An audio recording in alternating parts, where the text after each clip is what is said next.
Bah, on a connu grâce à ma mère, Sophie Denisot, du coup, qui s'est mise dans l'aventure il y a 2 ans, il me semble, et du coup, qui nous a vachement accompagnés dans enfin, amenés du coup dans le projet. Et puis on a eu l'occasion aujourd'hui d'être ici, donc c'est vrai que ça nous a vachement chauffé pour venir et puis partager ce moment qui a l'air très sympa.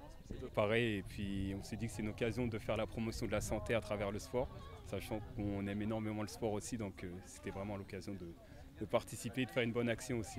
Ouais, on peut lier le sport à la santé, que ce soit un peu la santé mentale comme la santé physique en fait. On sait que le sport, ça peut avoir des bienfaits sur les rémissions de certaines pathologies, comme des cancers ou autres.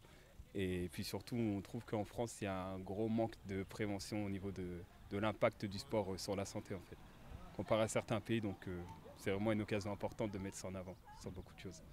Bah, que ça continue, je pense, et que ça se fasse vraiment connaître et que les gens comprennent que c'est important, et aussi les jeunes, que c'est important de bouger, et que voilà, comme disait Tristan, du coup la réémission, mais aussi la prévention, de par le diabète, les maladies cardiovasculaires, etc.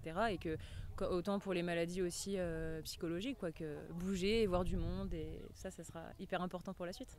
Bah, on essaye au maximum, hein, surtout des patients qui, on sait, ou qui vont pas trop bouger. Et notamment, on a beaucoup de personnes âgées. Alors eux, pour le coup, c'est des personnes âgées, mais on les encourage aussi à continuer dans leur autonomie, et voilà, nous, ne pas trop faire à leur place, mais voilà, les encourager à bouger, et faire au maximum de ce qu'ils peuvent faire, quoi.